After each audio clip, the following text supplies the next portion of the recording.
إن الحمد لله نحمده ونستعينه ونستغفره ونعوذ بالله من شرور أنفسنا ومن سيئات أعمالنا من يهده الله فلا مضل له ومن يضلل فلا هادي له وأشهد أن لا إله إلا الله وحده لا شريك له وأشهد أن محمدا عبده ورسوله أما بعد يا أيها الذين آمنوا اتقوا الله حق تقاته ولا تموتن إلا وأنتم مسلمون يا أيها الناس اتقوا ربكم الذي خلقكم من نفس واحدة وخلق منها زوجها وبث منهما رجالا كثيرا ونساء واتقوا الله الذي تساءلون به والأرحام إن الله كان عليكم رقيبا يا أيها الذين آمنوا اتقوا الله وقولوا قولا سديدا يصلح لكم أعمالكم ويغفر لكم ذنوبكم ومن يطع الله ورسوله فقد فاز فوزا عظيما فإن أصدق الحديث كتاب الله وخير الهدي هدي محمد صلى الله عليه وسلم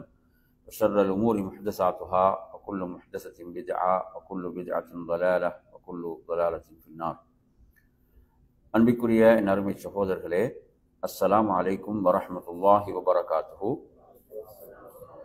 நமது முதல் பாடம் தஃப்சீர் உடைய பாடத்தில் நாம் சிறிய சூறாக்கள், அத்தியாயங்கள், அந்த வார்த்தைகளுடைய பொருளை நாம் பார்த்து வருகின்றோம். இந்த தொகுப்பு ஷேக் சாலிஹ் அல் உசைமி ஹஃபிதஹுல்லா அவர்களுடைய தொகுப்பு. இன்று நாம் படிக்க வேண்டிய அத்தியாயம் சூரத்துல் ஆதியாத் அத்தியாயம். சூரத்துல் ஆதியாத் அத்தியாயம் 11 வசனங்களை கொண்ட மக்காவில் அருளப்பெற்ற அத்தியாயம். அஊது பில்லாஹி மினஷ் ஷைத்தானிர் ரஜீம். பிஸ்மில்லாஹிர் ரஹ்மானிர் ரஹீம். வல் ஆதியாத்தி வபஹா. ஆதியாத் என்று சொன்னால் அதாவது குதிரைகள், அதிவேகமாக ஓடும் குதிரைகள் மீது சத்தியமாக, அந்த வாவ் சத்தியத்தை குறிக்கும். வபஹா என்றால் அதாவது மூச்சிறைக்க. வபஹான்ற வார்த்தை எடுத்தீங்கன்னா அதாவது மூச்சிறைக்க, மூச்சு திணற, அதிவேகமாக செல்லும் குதிரைகள் மீது சத்தியமாக. இதில் நாம் பார்ப்போமாக இருந்தால் ஷேக் அவர்களுடைய விளக்கத்தில் பாருங்க, ஐ அல் ஆதியாத்தி அதுவம் பலீகன் கவியன், அதாவது அவைகள் மிக பலத்தோடும் வேகமாகவும் அந்த குதிரைகள் செல்லும். அதிலிருந்து அந்த மூச்சு திணறல், அந்த சப்தம் என்பது வெளிப்படும். வஹுவ சௌத்து நஃபஸியா ஃபி ஜௌஃபிஹா, அது உள்ளிருந்து வரக்கூடிய ஒரு சத்தம். அது வேகமாக ஓடுகின்ற போது, வேகமாக இந்த ஸ்டிதாதி அதுவிஹா, வேகமாக ஓடும் போது அந்த சப்தம் என்ன செய்யும், வெளிப்படும் என்று அதிலே குறிப்பிடுகின்றார்கள். வல் ஆதியாத்தி வபஹா. அடுத்த வசனத்தை பாருங்க, ஃபல் மூரியாத்தி கதஹா. ஃபல் மூரியாத்தி கதஹா, அதாவது இன்னும் அந்த குதிரைகள், மூரியாத் என்றால் குதிரைகள், கதஹா என்று சொன்னால் தீப்பொறிகளை. கதஹான் என்ன, அது வேகமாக அந்த செல்லக்கூடிய வேகத்தில் அதனுடைய குழம்புகள் என்ன செய்யும், நெருப்பை கக்கும் என்று சொன்னால் அது கற்களின் மீதெல்லாம் அதனுடைய பாதங்கள் வேகமாக படுகின்ற போது என்ன செய்யும், அவ்வாறு தீப்பொறிகளை அது கக்கும் என்று இந்த வசனத்துக்குரிய விளக்கமாக நாம் பார்க்கின்றோம், பொருளாக பார்க்கின்றோம். ஃபல் மூரியாத்தி கதஹா. இதிலே குறிப்பிடுகின்ற போது அவர்கள் சொல்கிறார்கள், அதாவது அதனுடைய அந்த கால்களை பொறுத்தவரையில அது மா யத்அன் அலைஹி மினல் அஹ்ஜார், அப்ப கற்களில் அவைகள் படுகின்ற போது அவ்வாறான அந்த தீப்பொறிகள் என்ன செய்யும், பறக்கும் என்பதை இந்த வசனம் சொல்கின்ற பொருளாக இருந்து கொண்டிருக்கிறது. அடுத்து வல் ஃபல் முகைராத்தி சுபஹா. சுபஹன்னா அதிகாலை, எங்களுக்கு தெரியும். ஃபல் முகைராத் என்று சொன்னால் இன்னும் பாய்கின்ற குதிரைகள். சுபஹா என்றால் அதிகாலையில், இன்னும் அவை அதிகாலையில் எதிரிகள் மீது பாய்ந்து செல்லும். நபி ஸல்லல்லாஹு அலைஹி வஸல்லம் காலத்தை நீங்க எடுத்தீங்கன்னா பெரும்பாலும் போர்கள் என்பதை பொறுத்தவரையில நபி அவங்க அதிகாலையிலே அந்த போரை ஆரம்பிப்பாங்க. அல்லாஹ் குர்ஆன்ல கூட சொல்றான், சபாஹுல் முன்தரீன் என்று அல்லாஹ் குர்ஆன்ல சொல்றான். அவ்வாறு போர் ஆரம்பிக்க போது எதிரிகளுடைய அதிகாலை என்பது மோசமாக இருக்கும் என்று அல்லாஹ் குர்ஆன்ல சொல்றான். எனவே அந்த அடிப்படையில இதிலும் அல்லாஹு தஆலா இந்த குதிரையை பற்றிய செய்தியை சொல்கிறான், ஃபல் முகீராத்தி சுபஹா. அடுத்து வாங்க, அப்ப ஃபல் முகீராத்தி சுபஹாவுக்கு என்ன விளக்கம் சொல்கிறார்கள் என்று சொன்னால் என்ன செய்யும்? அல் முபாகிதாத்தில் ஆதாபிமா யுக்ரஹோன்னா அது எதிரிகள் வெறுக்கக்கூடிய அமைப்பில் அதிகாலையில் அது ஊடறுத்து செல்லும் அந்த குதிரைகள் என்பது. அடுத்து பாருங்க, ஃபஅஸர் நபிஹி நக்ஆ. ஃபஅஸர் நக்ஆ, நக்ஆனா புழுதி. அரபுல குபார் என்றாலும் புழுதி தான். நக்ஆ ஃபஅஸர் நபிஹி. ஃபஅஸர்ன என்று சொன்னால் இன்னும் அது என்ன செய்து கிளப்புகிறது, பிஹி அதை கொண்டு புழுதியை. அவ்வாறு அது வேகமாக செல்லும் போது என்ன செய்கிறது? மேகத்தை போன்று புழுதியை கிளப்பும் என்று ரப்புல் ஆலமீன் குறிப்பிடுகின்றான். எனவே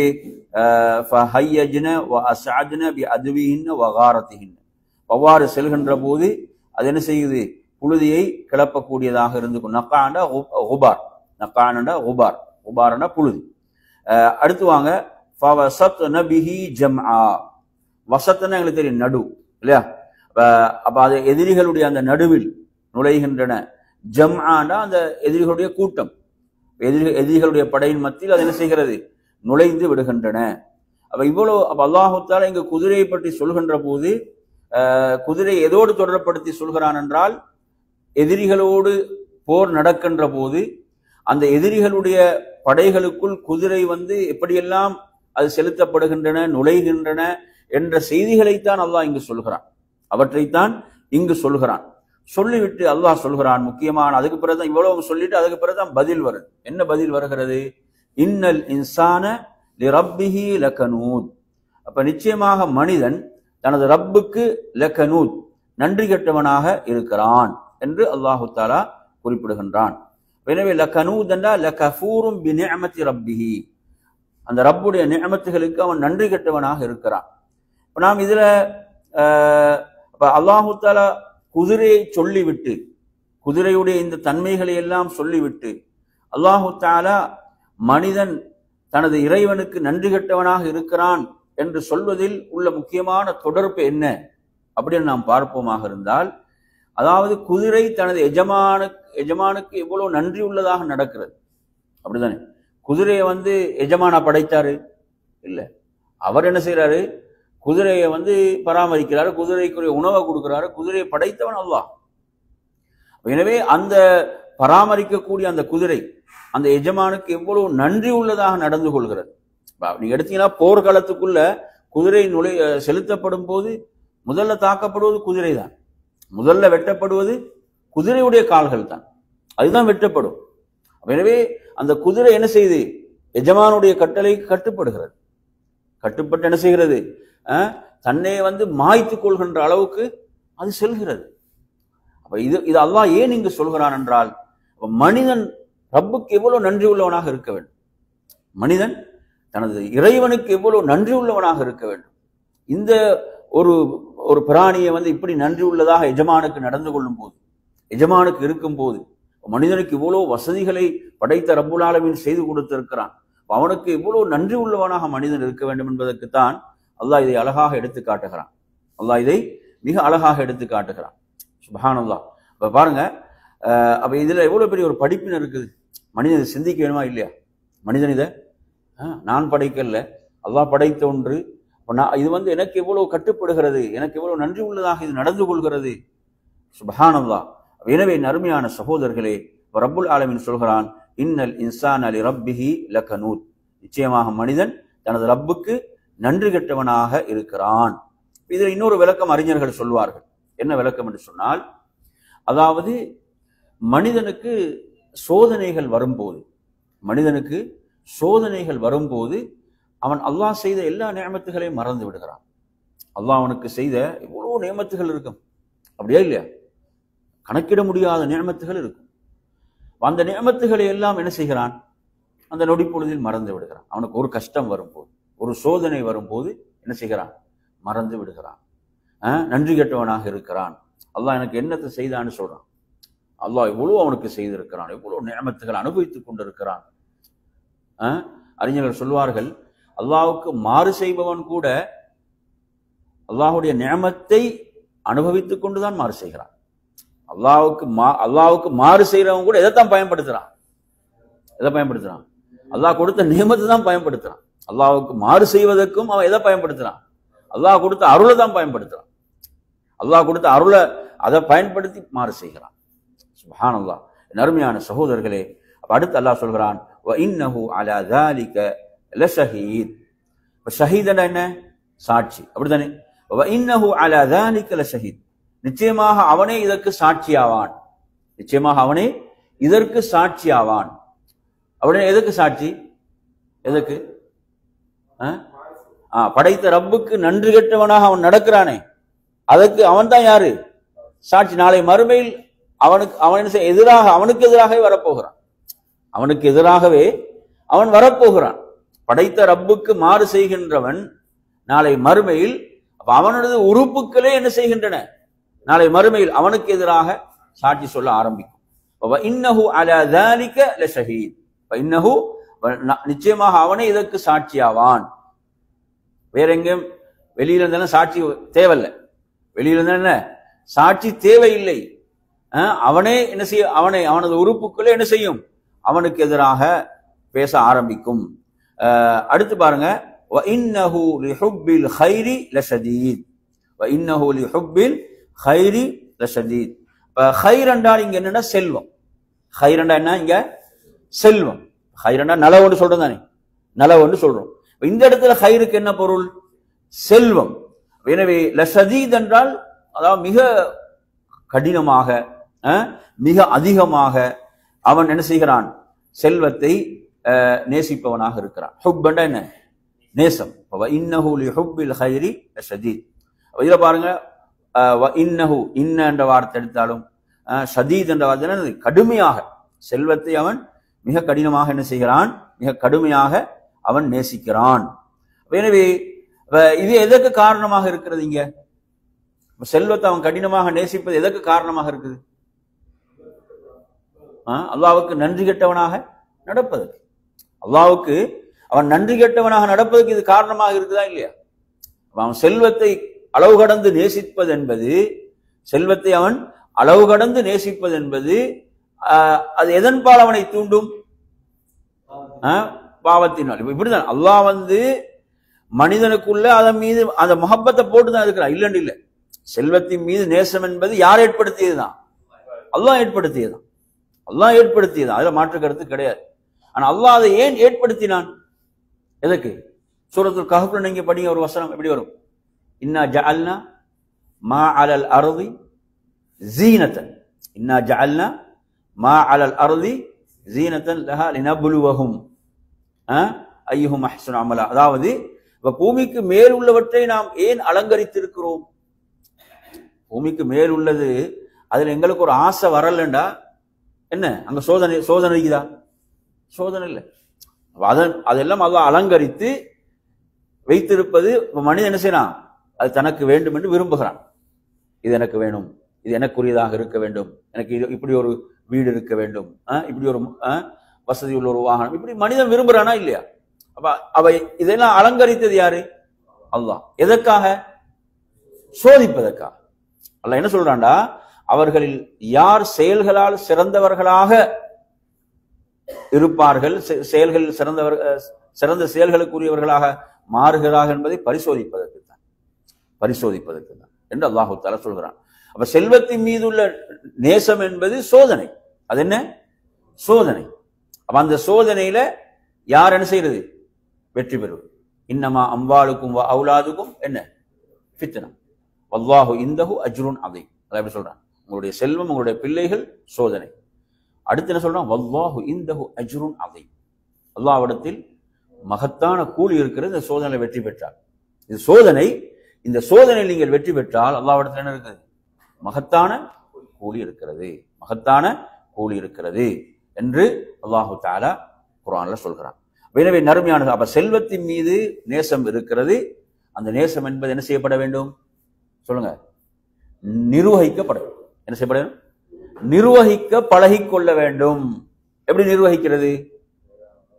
எப்படி நிர்வகிக்கிறது? சொல்லுங்க பாப்போம். நிர்வகிக்கிறதுனா நமது தேவை என்ன? நமது தேவையை கடந்து போகக்கூடாது. நமக்கு எது தேவையோ அதோடு நாம் நிறுத்திக் கொள்ள வேண்டும். நமது உள்ளம் என்பது மறுமையை நோக்கியதாக, மறுமையை நேசிக்கக்கூடியதாக இருக்க வேண்டும்.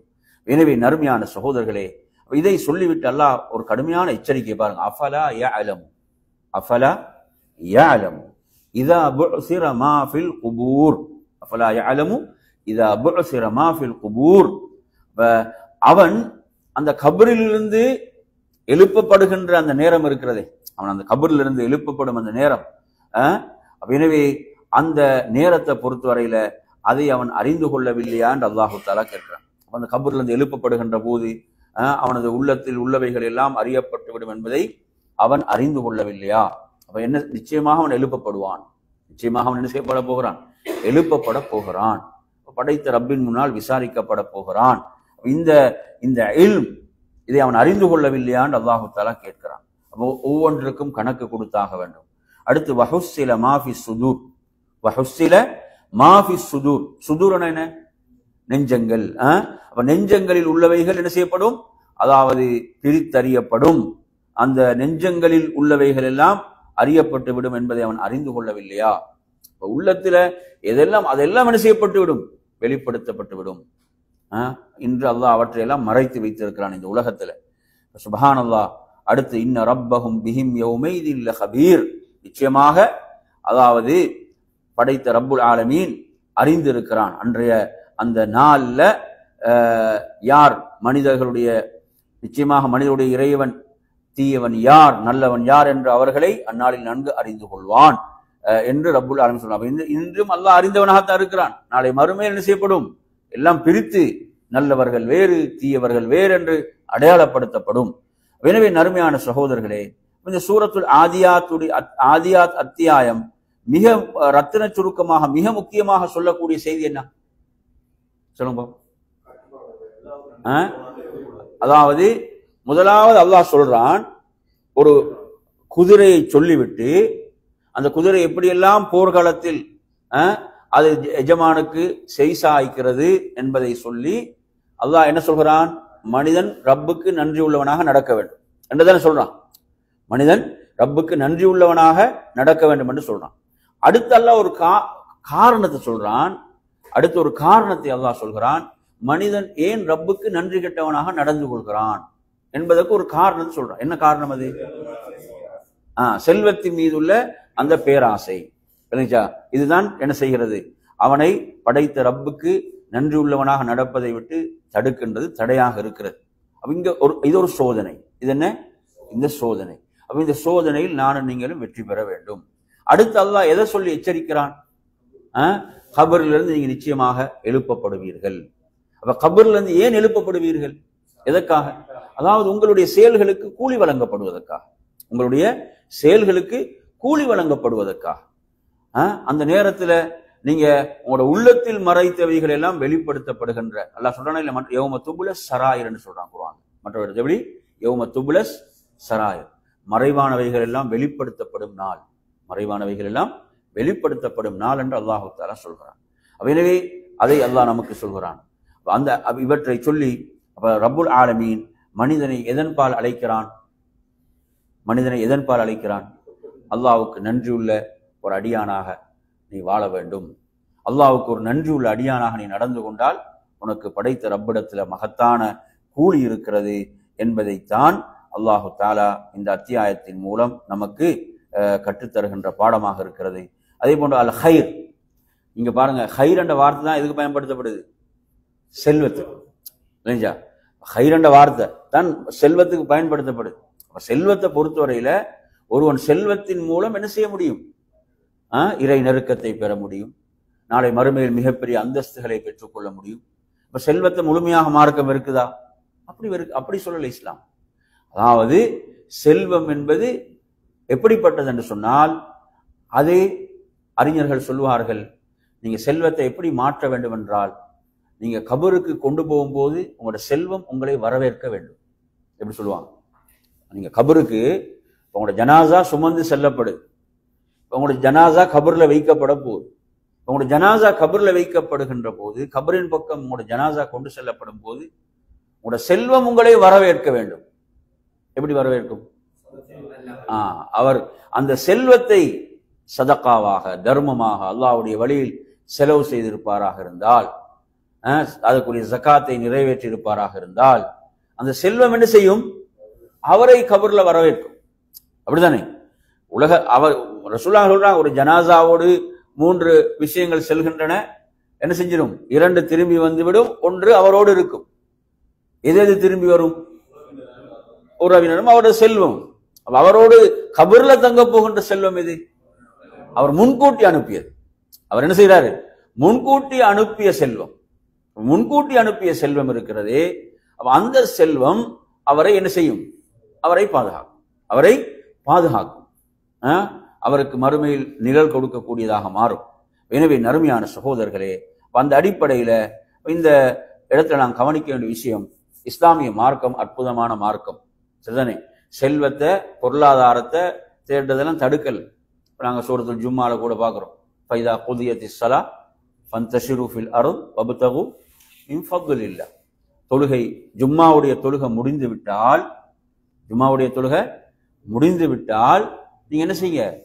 பூமியில சென்று அல்லாஹ்வுடைய அருளிலிருந்து தேடுங்க. எப்படி சொல்லலாம்? வப்தகு மின் ஃபத்லில்லாஹ். அந்த வசனத்துக்கு முன்னால பாத்தீங்கன்னா எப்படி வரும்? ஃபஸ்அவ் இலா திக்ரி. என்ன அர்த்தம்? அல்லாஹ்வை திக்ரு செய்வதன் பால், தொழுகையின் பால் வேகமா வாங்க. திரும்பி போறது சொல்லும்போது என்ன சொல்றான் அல்லாஹ்? ஃபந்தஷிரு. அவ்வளவு வேகம் கிடையாது. ஃபந்தஷிரு. ஆனா இப்ப நேர்மாட்டமா நடக்கும். இப்ப எப்படி நடக்குது? வாரது மெதுவா இருக்கும், போறது வேகமா இருக்கும். அப்படித்தானே? அல்லாஹ் சொல்லும்போது எப்படி சொல்றான்? ஃபஸ்அவ் என்று சொல்றான், இலா திக்ரில்லாஹ் என்று அல்லாஹு தஆலா சொல்கிறான். அப்ப நீங்க எடுத்தீங்களா, துன்யாவை தேடக்கூடிய வசனங்கள் நீங்க குர்ஆன்ல எடுத்து படிச்சு பார்த்தீங்கன்னா அவ்வளவு வேகமா எல்லாம் அல்லாஹ் சொல்லல. ஆனா தீன், மார்க்கத்தை சொல்லும் போது வேகமாக வசாரிஉ வசாபிகு என்ற வார்த்தையெல்லாம் பயன்படுத்தப்படும். அப்படிதானே? அல்லாஹ் சொல்றான் சூரத்துல் முல்க்ல பாருங்க, எப்படி சொல்றான்? ஃபம்ஷு ஃபில் அர்த். மஷீனா நடக்கிறது. மஷீனா என்ன செய்யுது? நடத்துது. இப்போ ஃபம்ஷு ஃபில் அர்த், பூமியில நீங்க நடந்து ரிஸ்க தேடுங்கன்றாங்க. அங்க மஷீ தான். ஆனா தீன், மார்க்கம் என்று வரும்போது வார்த்தையில் எப்படி வரும்? வசாரிஉ ஃபஸ்அவ் வசாபிகு, இப்படிதான் வரும். மனிதனை பாத்தீங்கன்னா இன்னைக்கு எதுல வேகமா இருக்கிறான், எதுல வேகம் குறைவாக இருக்கிறான்றதை ஒவ்வொருவரும் சிந்தித்துக் கொள்ள வேண்டும். எனவே நறுமையான சகோதரர்களே, இது நாங்க படித்த அத்தியாயம் சூரத்துல் ஆதியாத். சூரத்துல் ஆதியாத். இப்ப இந்த அத்தியாயத்துக்கு அடுத்ததாக உள்ள அத்தியாயத்தை நீங்க எடுத்து படிச்சு பாத்தீங்கன்னா, அடுத்த அத்தியாயம் சூரத்துல் காரிஆ. என்ன அத்தியாயம்? சூரத்துல் காரிஆ.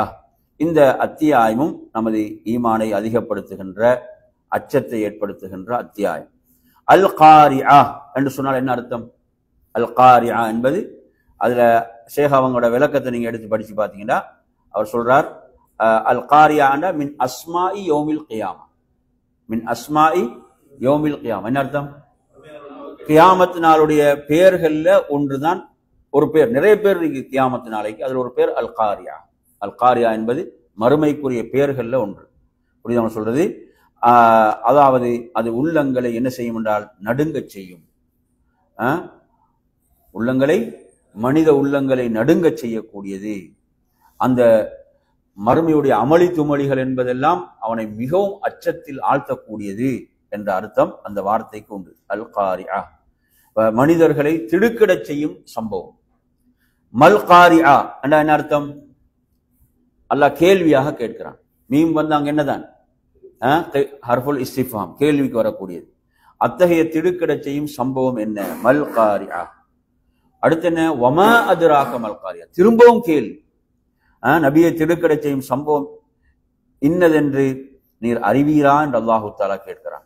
இதெல்லாம் சுப்ஹானல்லாஹ், இவ்வாறு கேள்வி கேட்கப்பட்டு என்ன பதில் சொல்லப்படுது? யௌம யகூனு நாசு கல் ஃபராஷில் மப்சூஸ். யௌம யகூனு நாஸ், அந்த நாள்ல மக்கள் எல்லாம் எப்படி ஆகிவிடுவார்கள் என்றால் கல் ஃபராஷில் மப்சூஸ், சிதறி கிடக்கும் ஈசல்களை போன்று. ஃபராஷனா ஈசல்கள், ஈசல்களை போன்று ஆகிவிடுவார்கள். எனவே மறுமையை நினைச்சு பாருங்க, சுப்ஹானல்லாஹ். அந்த நாள்ல மக்கள் எல்லாம் சட்டழிந்து திரிந்து கொண்டு சூரியன் மிக அண்மையில கொண்டு இவ்வளவு சிரமத்துக்குள்ள மக்கள் இருப்பாங்களே, சாதாரண ஒரு விஷயமா நினைச்சு பாருங்க. நறுமையான சகோதரர்களே, இந்த உலகத்துடைய 50,000 வருடங்கள் தான் அங்க ஒரு நாள். சுப்ஹானல்லாஹ். எனவே மனிதனுடைய நிலை அல்லாஹ் அங்கு சொல்கிறான். மனிதர்கள் அப்படியே விடப்படுவார்கள். முடியாம தான் என்ன செய்வாங்க மக்கள்? கடைசியில என்ன செய்வாங்க? நபிமார்கிட்ட போவாங்க. யார்கிட்ட போவாங்க? பார்ப்பாங்க அப்படி விடப்பட்டு அவ்வளோ சிரமம், கஷ்டம், வியர்வை. சுப்ஹானல்லாஹ். அருமை சகோதரர்களே, அந்த வேதனையை தாங்கிக் கொள்ள முடியாமல், அந்த வேதனையை தாங்கிக் கொள்ள முடியாமல் தான் நபிமார்களிடம் செல்ல ஆரம்பிப்பார்கள்.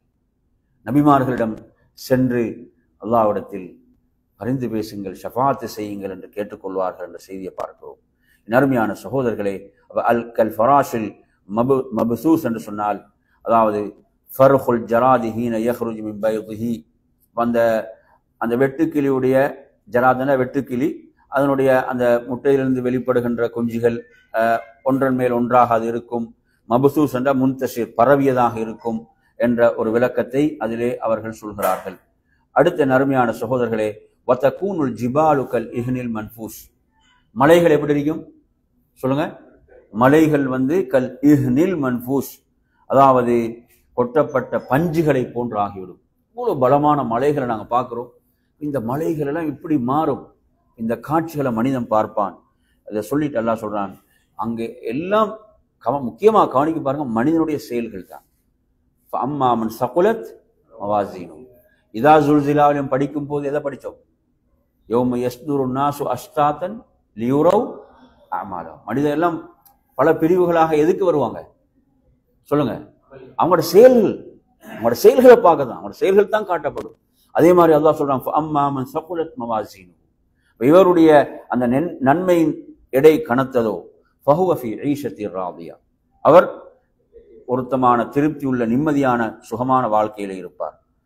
அம்மாமன் ஹஃபத் மவாசீனுஹு, இவருடைய நன்மையின் எடை அங்கு குறைந்து விடுகிறதோ ஃபஉம்முஹு ஹாவியா, அவன் தங்குமிடம் என்ன? ஹாவியா. வமா அத்ராக மாஹியா, அந்த ஹாவியா என்றால் என்ன? நாருன் ஹாமியா. நாருன் ஹாமியா, அதுதான் அதாவது சுட்டரிக்கக்கூடிய நரக நெருப்பாகும். அருமையான சகோதரர்களே, இதுல ஷேக் அவர்கள் சொல்லக்கூடிய விளக்கங்கள்ல கல் இஹ்னில் மன்ஃபூஸ் என்று சொன்னால், அதாவது கஸ்ஸூஃபில் முத்தமஸ்ஸித் அல்லது ஃபுர்ரிகத் பஅது அஜ்ஸாஹி அன் பஅதி, பஞ்சு என்ன செய்து சிலதிலிருந்து சிலது அப்படி வேறுபடுத்தப்பட்ட அந்த பஞ்சுகளை போன்று என்ன செய்வான்? அவ்வாறு மலைகள் ஆகிவிடும். உம்முஹு ஹாவியான்னு சொன்னால் அவர்கள் தங்கக்கூடிய இடம் என்ன? அந்த ஹாவியா என்ற நரகமாக அது இருக்கும். அதே போன்ற ஹாமியாண்டா ஷதீதத்துல் ஹராரா மினல் வுகூதி அலைஹா, கடுமையான வெப்பமாக அது இருக்கும். நறுமையான சகோதரர்களே, நரகத்துடைய நெருப்பை பற்றி நாங்கள் என்ன படிச்சுக்கிறோம்? அதாவது இந்த உலகத்தில் உள்ள நெருப்போட எத்தனை மடங்கு? 70 மடங்கு. சுப்ஹானல்லாஹ். நறுமையான சகோதரர்களே, அல்லாஹ்விடத்தில் நாங்கள் நரகத்தை விட்டு அதிகம் பாதுகாப்பு தேட வேண்டும். எனவே நாங்கள் இன்றைய இந்த பாடத்தில் 2 சூறாக்களை கற்றுக்கொண்டோம். 2 சூறாக்கள். அப்ப இந்த அல்காரியா அத்தியாயம் நமக்கு எதை நினைவூட்டுது? மறுமையுடைய அந்த பயங்கரமான நிகழ்வுகளை, அந்த காட்சிகளை எல்லாம் அப்படியே முன்னால கொண்டு வருகிறான். உண்மையில் நாங்கள் இதை படிக்கும் போது அந்த உணர்வோடு படிக்க வேண்டும். நாங்கள் அந்த உணர்வோடு படிக்க வேண்டும். எனவே நறுமையான சகோதரர்களை, சுப்ஹானல்லாஹ், இந்த அத்தியாயத்தோடு நாம் இந்த பாடத்தை நாங்கள் என்ன செய்து கொள்வோம்? நிறைவு செய்து கொள்வோம். அடுத்ததாக நமது பாடத்தில் நபித்தோழர்களுடைய கூற்றுகள் என்ற அந்த நூல், அதில் இன்று நாம் பார்க்க போவது 9வது கூற்றை பார்க்க போகின்றோம். இந்த நூல் அஷேக் சாலிஹ் அல் உசைமி ஹஃபிதுல்லாஹ் அவர்களுடைய தொகுப்பு தான், அதே ஆசிரியருடைய நூல் தான். இன்று நாங்கள் படிக்க போவது 9வது கூற்று. எந்த நபித்தோழர் என்றால் உத்பத் இப்னு கஸ்வான். இந்த சஹாபியோட பேரை நீங்க கேள்விப்பட்டிருக்கீங்களா? உத்பத் இப்னு கஸ்வான் ரலியல்லாஹு அன்ஹு. கேள்விப்படாத ஒரு பேர் தானே, உத்பத் இப்னு கஸ்வான் ரலியல்லாஹு அன்ஹுவோட ஒரு கூற்று. அவங்க என்ன சொல்றாங்க, அந்த கூற்று என்னன்றது தான் நாங்கள் இன்னைக்கு என்ன செய்ய போறோம்? நாம் படிக்க போகின்றோம். அருமையான சகோதரர்களே, அவங்க ஒரு முறை மக்களுக்கு உரை நிகழ்த்துறாங்க. அந்த உரையில தான் அவங்க சொல்றாங்க, அல்லாஹ்வை புகழ்ந்து விட்டு, அல்லாஹ்வை போற்றி புகழ்ந்து விட்டு சொல்றாங்க. அப்ப அந்த கூற்றை நீங்க பாருங்க எப்படி வருது. அந்த கூற்று, இன்னத் துன்யா கது ஆதனத் பிசுர்மின். நல்ல கவனி, இன்னத் துன்யா கது ஆதனத் பிசுர்மின் என்று சொல்கிறார்கள். என்ன இதுல அர்த்தம் என்னன்னு பாத்தீங்கன்னா, நிச்சயமாக இவ்வுலகுக்கு, நிச்சயமாக இந்த உலகுக்கு அதன் முடிவை பற்றிய செய்தி கொடுக்கப்பட்டுள்ளது. அதன் முடிவை பற்றிய செய்தி கொடுக்கப்பட்டுள்ளது. விசுர்மண்டா முடிவை பற்றிய செய்தி என்ன செய்யப்பட்டுள்ளது? கொடுக்கப்பட்டுள்ளது. ஆதனத்தனா அனுமதியும் தான். அதுக்கு என்ன அதற்குரிய முடிவுக்கான அனுமதி யாரு? அல்லாஹ் கொடுத்து விட்டான் என்ற செய்தி. எனவே நறுமையான சகோதரர்களே, இவ்வுலகுக்கான அதன் முடிவை பற்றிய செய்தி கொடுக்கப்பட்டுள்ளது. நாங்க எந்த உலகத்துக்காக நாங்க கஷ்டப்படுறோமோ, நம்மை இந்த உலகத்துக்காக வாழ்றோம், அந்த உலகத்துடைய விஷயம் தான் அதற்குரிய முடிவு கொடுக்கப்பட்டுள்ளது. அடுத்து பாருங்க, வவல்லத் ஹஸ்ஸா, வவல்லத் ஹஸ்ஸா என்ற அந்த வார்த்தை, அதுவும் மிக விரைவிலேயே. வவல்லத் ஹஸ்ஸான் என்ன அர்த்தம்? அது மிக விரைவில். சுப்ஹானல்லாஹ், அதுவும் மிக விரைவில் என்று சொல்றார். ஃபவல்லத் ஹஸ்ஸா. அடுத்து அவர் சொல்றாரு, வலம் யப்க மின்ஹா இல்லா சுபாபத்துன் கசுபாபத்தில் இனா என்று அவர் சொல்கிறார். அதுவும் எப்படி? ஒரு பாத்திரத்தில் அதன் உரிமையாளர் விட்டு செல்லும் தண்ணீரை தவிர வேற எதுவும் மிஞ்சாது. அது போன்று என்ன செய்யுது இந்த உலகம் முடிய போகுது, கொஞ்சம் தான் இருக்குது இந்த உலகம் முடிய போகின்ற உலகத்துல என்பதை சொல்லிவிட்டு அடுத்து என்ன சொல்கிறார்? அதுல என்ன வார்த்தையை சொல்கிறார் என்றால், அதாவது வஇன்னகும் முன்தகிலூன மின்ஹா இலா தாரின் லா ஸவால லஹா, நீங்க முடிவே இல்லாத ஒரு உலகத்தை நோக்கி நகர்ந்து கொண்டிருக்கிறீர்கள். முடிவே இல்லாத ஒரு உலகத்தை நோக்கி நீங்கள் நகர்த்தப்பட்டு கொண்டிருக்கிறீர்கள். ஃபன்தகிலு பிகைரி மா பிஹضرتكم, ஃபன்தகிலு பிகைரி மா பிஹضرتكم. அப்படி என்றால் அந்த வாழ்க்கைக்கு அதற்கு நீங்கள் என்ன நலவுகளை கொண்டு செல்கிறீர்கள், என்ன நன்மைகளோடு நீங்கள் மாற வேண்டும் என்பதை பார்த்துக் கொள்ளுங்கள். சுப்ஹானல்லாஹ், முடிவே இல்லாத ஒரு இருப்பிடத்துக்கு மாறப்போகிறீங்க, உங்களுக்கு முன்னால் உள்ள நன்மையுடன் நீங்கள் மாற வேண்டும், நன்மையுடன் மாற வேண்டும். எவ்வளவு அழகான ஒரு கூற்றுன்னு பாருங்க, எவ்வளவு அழகான ஒரு கூற்றுன்னு பாருங்க. அப்ப இந்த கூற்று நமக்கு சொல்லக்கூடிய செய்தி என்னவென்று சொன்னால், என் அருமையான சகோதரர்களே, இந்த உலக வாழ்வு என்பது, இதற்குரிய முடிவு என்பது என்ன செய்யப்பட்டு விட்டது? இறைவன் முடிவு செய்து விட்டான். ஆனால் நமக்கு தெரியாது, நமக்கு என்ன தெரியாது, இது முடிவு செய்யப்பட்டு விட்டது, இது முடிய போகிறது, அந்த முடிவு மிக நெருங்கி விட்டது. அருமையான சகோதரர்களே, நாம் எதை நோக்கி நகர்ந்து கொண்டிருக்கிறோம்? நிலையான அந்த மறுமை வாழ்வை நோக்கி நகர்ந்து கொண்டிருக்கிறோம். அதற்காக நாம் என்ன தயார் செய்திருக்கிறோம், அதற்கு நாம் என்ன ஏற்பாடு செய்திருக்கிறோம் என்பதை பார்த்து கொள்ளட்டும் என்றுதான் இவர்கள் இந்த அழகான கூற்றிலே சொல்கிறார்கள். எனவே நறுமையான சகோதரர்களே, உலகத்துக்கே தெரிந்துவிட்டு மனிதன் இதை அறியாமல் இருந்தால் எவ்வளவு பெரிய நஷ்டவாளன், மனிதன் இதை அறியாமல் இருந்தால் எவ்வளவு பெரிய நஷ்டவாளன். எது? அழிந்து போகக்கூடிய ஒரு உலகம், அழிந்து போகக்கூடிய அற்பமான ஒரு வாழ்க்கை, இதை ஒரு மனிதன் அறியாமல் வாழ்வான் என்றால் அது எவ்வளவு பெரிய கை சேதம், நஷ்டம். நறுமையான சகோதரர்களே, அதுவும் வேகமாக நகர்ந்து கொண்டிருக்கிறது, வேகமாக நகர்ந்து கொண்டிருக்கிறது, எஞ்சி இருப்பதோ சொற்பம். எனவே நீங்கள் மறுமைக்காக உங்களை தயார்படுத்திக் கொள்ளுங்கள் என்ற விடயத்தை இங்கு சொல்கிறார்கள். நறுமையான சகோதரர்களே, உண்மையில் ஒருவர் ஒரு உலகப்பற்றற்ற வாழ்க்கையை வாழ்கிறார் என்று சொன்னால், உலகப்பற்றற்ற வாழ்க்கை என்றால் என்ன சொல்லுங்க? உலகப்பற்றற்ற வாழ்க்கை என்றால் உலகத்தை முழுவதுமாக துறப்பதல்ல. என்ன அழகான விளக்கம் என்றால், ஷேகுல் இஸ்லாம் இப்னு தைமியா ரஹிமஹுல்லாஹ் சொல்றாங்க, மறுமைக்கு எதெல்லாம் பயன் தராதோ அதை விட்டு விடுவதுதான் உலகப்பற்றற்ற வாழ்க்கைன்னு. என்ன தெரியுமா? மறுமைக்கு எதெல்லாம் பயன் தராதோ அதை விட்டு விடுதல், மறுமைக்கு எதெல்லாம் பயனளிக்காதோ அதை விட்டு விடுவதுதான் என்று சொல்கிறார்கள். எனவே நறுமையான சகோதரர்களே, இந்த கூற்று மிக அற்புதமான ஒரு கூற்றாக இருக்கிறது.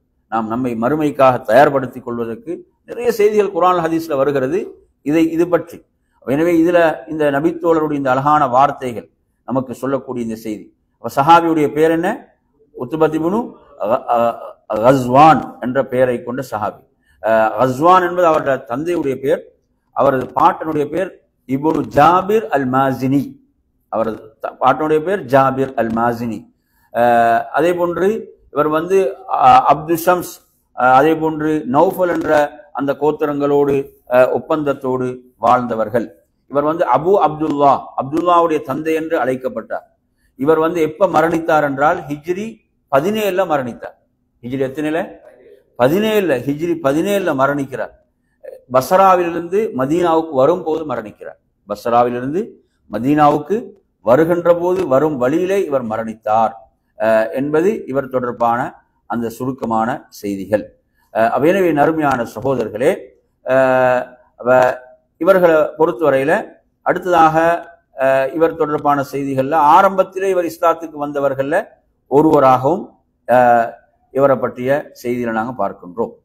சரி, எனவே நறுமையான சகோதரர்களே, இப்ப நாம் இந்த நாங்கள் பார்க்கக்கூடிய எத்தனாவது கூற்று? 9வது கூற்று. 9வது கூற்றை படிச்சாச்சு. 10வது கூற்று என்ன என்று பார்த்தீங்கன்னு சொன்னா, அன் முஆத் இப்னு ஜபலின் ரலியல்லாஹு அன்ஹு, முஆத் இப்னு ஜபல் ரலியல்லாஹு அன்ஹு அவர்கள் தொடர்பாக என்ன செய்தி உங்களுக்கு தெரியும்? மாஷாஅல்லாஹ், பாரக்கல்லாஹு ஃபீக். யமனுக்கு அவர் ஆளுநராக அனுப்பப்பட்டார் என்ற ஒரு செய்தி இருக்கு. குர்ஆனை 4 பேர் இருந்து எடுங்கன்ற சொன்னாங்களே, அந்த 4 சஹாபாக்கள் ஒருவர். பாரக்கல்லாஹு ஃபீக். அது ஒரு முக்கியமான தகவல். நபி அவர்கள் நான் உங்களை நேசிக்கிறேன் என்று சொன்னாங்க. என்ன துவா? அல்லாஹும்ம ஐன்னி அலா திக்ரிக வ ஷுக்ரிக வ ஹுஸ்னி இபாதத்திக் என்ற துவா சொன்னாங்க. அந்த தோழருக்கு கற்றுக் கொடுத்தாங்கன்ற செய்திகள். சரி, அடுத்த ரசூலுல்லாஹ் சொன்னாங்க, எனது சமுதாயத்தில் ஹலால் ஹராமை பற்றி மிகவும் அறிந்தவர், ஹலால் ஹராமை பற்றி மிக அறிந்தவர் என்று ரசூலுல்லாஹ் சொன்னாங்க. சரி, முஆத் இப்னு ஜபல் ரலியல்லாஹு என்ன கூற்றை கொண்டு வராங்கன்னு பாருங்க. இஜ்லிஸ் பினா நுமின் சாஅத்தன் யானி நذ்குருல்லாஹ். இது அஹ்மதுல வரக்கூடிய செய்தி. ரவாஹு அஹ்மத் ஃபில் ஈமான் என்ற தலைப்புல இப்னு அபி ஷைபா முஸன்னஃப்ல பதிவு செய்கிறார். எனவே இந்த செய்தியில முஆத் இப்னு ஜபல் ரலியல்லாஹு அவர்கள் தனது தோழர்களை அழைப்பார்களாம். இஜ்லிஸ், வாங்க என்ன செய்வோம், உட்காருவோம். பினா, வாங்க உட்கார்ந்து, நுமின் சாஅத்தன், நுமின் சாஅத் என்ன செய்வோம், கொஞ்ச நேரம் நமது ஈமான் அதிகப்படுத்திக் கொள்வோம். கொஞ்ச நேரம் நாங்கள் என்ன செய்வோம், ஈமான் கொள்வோம்டா என்ன அர்த்தம்? இங்க அவங்கள்ட்ட ஈமான் இல்லையா? சொல்லுங்க, ஈமான் இருக்குதா இல்லையா? இருக்குது. அப்ப என்ன, எதை கூப்பிடுறாங்க? அந்த ஈமான் அதிகப்படுத்திக் கொள்வோம். அந்த ஈமான் நாங்க என்ன செய்வோம், அதிகப்படுத்திக் கொள்வோம். இப்ப நாங்க உட்கார்ந்துட்டு போனா ஈமான் என்ன செய்யுது, கூடுதா குறையுதா? இந்த மாதிரி சபையை தவிர, இந்த மாதிரி சபையை தவிர பெரும்பாலும் நாங்க உட்கார்ந்தா என்ன செய்யும், உள்ள ஈமானும் குறையிற லெவல் தான் இருக்குது. அதனால ஏனிய மட்டும் ஒதுங்கிக்கிற நல்ல மாதிரி தான் விளங்குது இல்லையா? யோசிச்சு பாருங்க. அதாவது சுப்ஹானல்லாஹ், அவங்க எதுக்கு கூப்பிடுறாங்க, வாங்க உட்கார்ந்து கொஞ்ச நேரம் நாங்க என்ன செய்வோம், நம்ம ஈமானை அதிகப்படுத்திக் கொள்வோம். எங்களோட வாழ்க்கையில ஒரு தடவை எப்படி செஞ்சுக்கிறோமா, கொஞ்சம் யோசிச்சு பாருங்க. சுப்ஹானல்லாஹ், எவ்வளவு முக்கியமான ஒரு விஷயம். சஹாபாக்கள் அவங்களோட ஈமானை அதிகப்படுத்திக் கொள்றதுக்கு என்னெல்லாம் வேலை என்ன செஞ்சுக்கணும் பாருங்க. சுப்ஹானல்லாஹ், அருமையான சகோதரர்களே, அப்ப ஈமானை நாம் அதிகப்படுத்திக் கொள்வோம். முஆத் இப்னு ஜபல் ரலியல்லாஹு அன்ஹு அவங்க யாரு? அவங்களோட தந்தையுடைய பேர் ஜபல், பாட்டனுடைய பேர் அம்ர். முஆத் இப்னு ஜபல் இப்னு அம்ரின் அல் அன்சாரி. அன்சாரி எங்க? மதீனாவாசி இல்லையா? அன்சாரி தோழர். அடுத்த ஹஸ்ரஜ், ஹஸ்ரஜ் கோத்திரத்தை சேர்ந்தவர். எந்த கோத்திரம்? ஹஸ்ரஜ் கோத்திரம். இவருடைய பேர் அபு அப்துல் ரஹ்மான். அப்துல் ரஹ்மானுடைய தந்தைன்னு அழைக்கப்படுவார், அபு அப்துல் ரஹ்மான். அடுத்து இவருக்கு ஒரு பேர் இருக்குது, என்னடா ஒரு புகழ் பேர், இப்ராஹிமு ஹாதிஹில் உம்மா. இது ஒரு புதிய தகவல். என்னது? இப்ராஹிமு ஹாதிஹில் உம்மா, இந்த சமுதாயத்தில் இப்ராஹிம். ரசூலுல்லாஹ்வுடைய உம்மத்துல இப்ராஹிம். ஏன்னா இவங்க தோற்றத்துல இப்ராஹிம் அலைஹிஸ்ஸலாம் போன்றிருப்பாங்க. சுப்ஹானல்லாஹ், தோற்றத்துல யாரை போல இருப்பாங்களாம்? இப்ராஹிம் அலைஹிஸ்ஸலாத்தை போன்று இருப்பார்கள். அதனால அப்படியும் அழைக்கப்பட்டாங்க. சுப்ஹானல்லாஹ். எனவே நறுமையான சகோதரர்களே, இவர் ஹிஜ்ரி 18 மரணிக்கிறார். ஹிஜ்ரி 18 மரணிக்கிறாரு. அதாவது ஷாம், உங்களுக்கு தெரியும், ஷாம் பகுதியில் தான் அவர் இருந்தார். உங்களுக்கு தெரியும், தாவூன் என்ற, தாவூன் அம்பாஸ் என்ற பகுதியில் பரவிச்ச ஒரு தாவூன் என்ற ஒரு இது பிளேக்னு சொல்றோம், அந்த நோய், அதுல தான் இவங்க ஷஹீதானா. புரியுதா சொல்றது? அப்ப எனவே இந்த நபித்தோழரை சொல்லக்கூடிய இந்த கூற்றை பொறுத்தவரையில, இந்த கூற்று மிக முக்கியமான ஒரு கூற்று, மிக முக்கியமான ஒரு கூற்றாக இந்த கூற்று இருக்கிறது. எனவே இந்த கூற்று எதை சொல்கிறது என்றால், நமது ஈமானை நாம் அதிகப்படுத்திக் கொள்ளக்கூடிய சபைகளைத்தான் நாம் தேடிச் செல்ல வேண்டும், அந்த சந்தர்ப்பங்களைத்தான் நாம் அதிகப்படுத்திக் கொள்ள வேண்டும். எனவே நபித்தோழர்களிடம் இந்த அழகிய அற்புதமான முன்மாதிரி இருந்தது. அந்த நபித்தோழர்கள் என்ன செய்யறாங்க, அதாவது ஏனைய தோழர்களை அழைப்பார்கள், வாங்க நாங்கள் உட்கார்ந்து என்ன செய்வோம், கொஞ்ச நேரம் ஈமானை அதிகப்படுத்திக் கொள்வோம், ஈமானை அதிகப்படுத்திக் கொள்வோம் என்று என்ன செய்யறாங்க, அழைக்க. அப்ப நாங்க ஒவ்வொருவரும் இதன் பால் தேவையுடையவர்களாக இருக்கிறோம். அல்லாஹ் குர்ஆன்ல சொல்றான், யா அய்யுஹல்லதீன ஆமனு ஆமீன், யா அய்யுஹல்லதீன ஆமனு, மூமின்களே என்ன செய்யுங்க, ஈமான் கொள்ளுங்க. என்ன அர்த்தம்? ஈமான அதிகப்படுத்திக் கொள்ளுங்கள் என்பதுதான். இப்ப ஈமானை நாம் என்ன செய்யணும்? அதிகப்படுத்திக் கொள்வதற்கான அந்த வாய்ப்புகளை நமது வாழ்வில் நாம் அதிகப்படுத்திக் கொள்ள வேண்டும். அதற்கான வாய்ப்புகளை நாம் அதிகப்படுத்திக் கொள்ள வேண்டும். அல்லாஹ் குர்ஆன்ல இப்ப நாங்க அஹ்லு சுன்னா வல் ஜமாவுடைய நம்பிக்கை என்ன? ஈமான் சம்பந்தமா சொல்லுவோம். நன்மை செஞ்சா ஈமான் கூடும், பாவம் செய்தால் குறையும். அப்ப என்ன? ஈமான் கூடும் குறையும். குர்ஆன்ல நீங்க பார்க்கலாம், சூரத்துல் ஃபத்ஹுடைய 4வது வசனம், யஸ்தாது ஈமானம் மஅ ஈமானி, அவருடைய ஈமான என்ன செய்யணும்? அவருடைய ஈமான் அதிகப்படுத்துறதுக்காக என்று அல்லாஹ் தஆலா சொல்றான். சூரத்துல் முத்தஸ்ஸிர் 31, வயஸ்தாத் அல்லதீன ஆமனு ஈமானா, ஈமான் கொண்டோட ஈமானை அதிகப்படுத்தினான் அல்லாஹ் சொல்கிறான். எனவே இவ்வாறாக ஈமான் ஈமான் கூடும் குறையும். இப்ப நாங்கள் ஈமான் அதிகப்படுத்தக்கூடிய அந்த காரியங்களை தான் நாம் அதிகம் செய்ய வேண்டும். அவ்வாறான சபைகளை தான் நாங்கள் என்ன செய்ய வேண்டும்? தேடி செல்ல வேண்டும். எனவே என் அருமையான சகோதரர்களே, அப்ப ஈமானை நாங்கள் அதிகப்படுத்திக் கொள்வதற்காக மார்க்கம் சொல்லக்கூடிய அமல்களை நாங்கள் அதிகமாக என்ன செய்ய வேண்டும்? பேண வேண்டும்.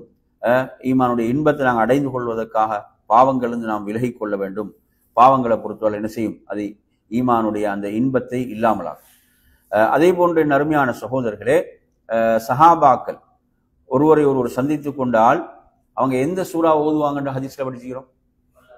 வல் அஸ்ர். பாரக்கல்லாஹு ஃபீக். சஹாபாக்கள் சந்திச்சு கொண்டாங்கன்னா என்ன செய்யலாம்? சூரத்துல் அஸ்ர் அத்தியாயத்தை ஓதிக்கொள்ளலாம்.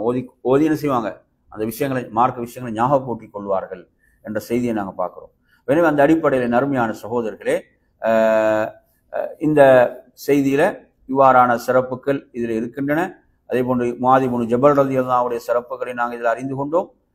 இத்தோடு இன்ஷா அல்லாஹ் இன்றைய வகுப்பை நாம் நிறைவு செய்வோம். அல்லாஹ் உங்கள் அனைவர்களுக்கும் அருள் செய்ய போதுமானவன். வாஹிரு தஅவானா அல்ஹம்துலில்லாஹி ரப்பில் ஆலமீன். அஸ்ஸலாமு அலைக்கும் வரஹ்மத்துல்லாஹி வபரகாத்துஹு.